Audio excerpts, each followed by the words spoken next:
In order to answer the question, what does it mean to be an American? I've selected 4 figures from which I have read or learned about this year. The linking factor between all of these figures is responsibility.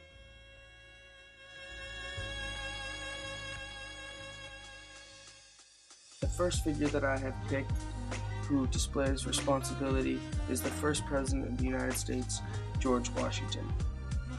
He defines responsibility as the consciousness of having discharged that duty which we owe to our country is superior to all other considerations. He displayed responsibility not only in his presidency, his time as president of the United States, but as a general. He was responsible for not only his own life, but the life of his soldiers, and when he was a soldier himself, responsible for soldiers around him and his own life.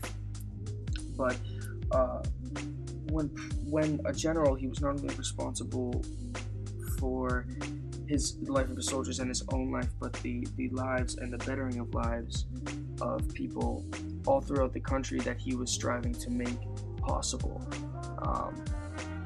And when the war was over, George Washington didn't want to be president of the United States. He thought someone greater than him should take the responsibility of molding this country and making this country great. But instead of shying away from this task, he eventually was convinced that he was the man for the job and took that responsibility in stride along with his others. George Washington did his duty to his country and more, being not only a famous general, soldier, but also a role model for all presidents to follow and take after. He helped mold one of the most powerful and successful countries of the modern day, using civic values such as responsibility to set the guideline of professionalism and ownership for one's actions and one's people.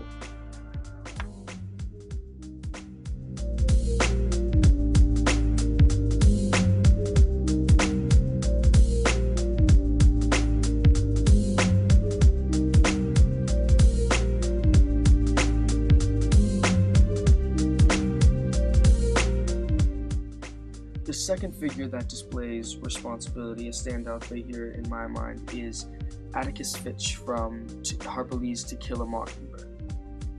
In this story, Atticus Finch is a lawyer in Macomb, Missouri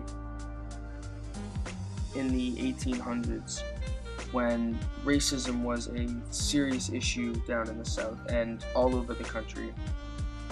Atticus was a lawyer defending rights of African American citizens in this country, fighting to get them equal opportunities in court and in life with fair representation through the judicial system.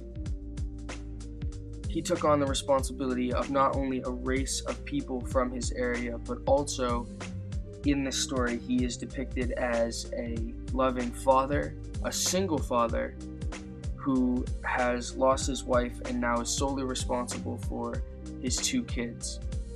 Atticus is looked up to in the neighborhood as a smart man, a responsible man, and a man that cares for not only his own well-being, but the well-being of others, whether that be his kids, his neighbors, or the less fortunate. Atticus is able to take the responsibility of a race of people and 2 of his children and put them and take them in stride and use them to motivate himself in a manner that only makes people think better of him in his town and in his community.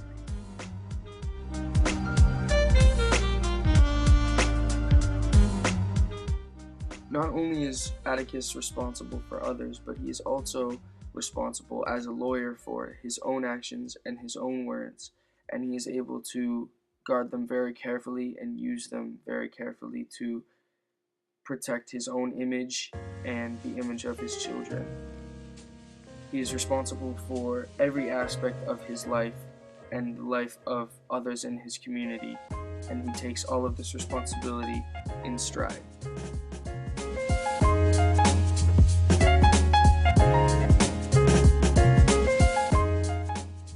The next figure I have chosen is similar in many ways to George Washington, and this is the Indian chief leader, Sitting Bull.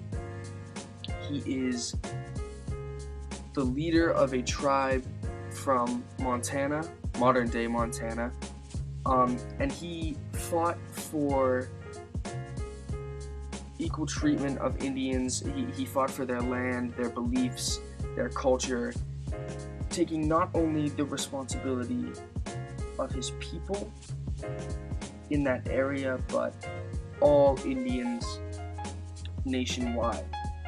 At one point, he moved, in the concern of safety for his people, he moved them to Canada, and then later made the decision to move them back to reservations in the United States. He was not only a military and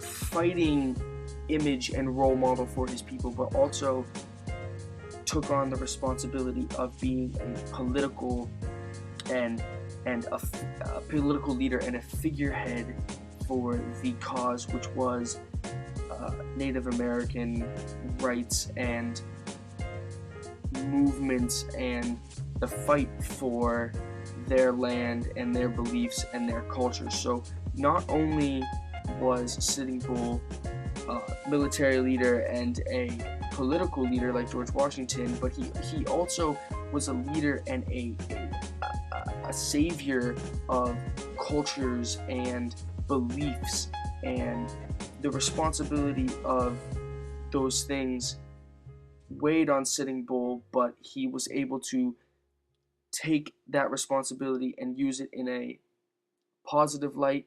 He never gave up on his people. He never gave up on what that he believed in, and he was able to be a successful leader and a successful role model for all of his people. The final figure that I have chosen for this topic is someone who didn't have a lot of structure and responsibility in their lives growing up, and that is Huck Finn. In fact, the first time he is confronted with responsibility, he's running away from his. He's running away from his life that he doesn't want to take responsibility for, but while running away, he meets a slave, an escaped slave, Jim, and throughout the book, Huck takes responsibility in protecting Jim, looking out for Jim's well-being, and even at the end of the book, saving Jim when Jim has been captured. And this is something that is outstanding to me and myself, someone who didn't have responsibility, learning to take that responsibility for not only themselves but for others. But how does this all answer the question of what it means to be an American? To myself personally, I believe that being an American cannot be summed up in actions or culture or material possessions. I believe that America as a whole is so diversified that it is hard to pin down a specific characteristic, external characteristic, that can group the American people together. But I do think something that groups Americans together, regardless of language, size, color, culture, race, is not those external factors which I just mentioned. It's about the internal, the civic values, the core values that people hold inside themselves, things like responsibility, things like honor, that once someone commits themselves to these ideas and aspire to better themselves and people around them, that those actions, those ideas, those beliefs in themselves are truly American. And I believe that that is what it is to be an American. It is to hold ideas and values inside yourself that are good and help people around you in your personal pursuit of happiness.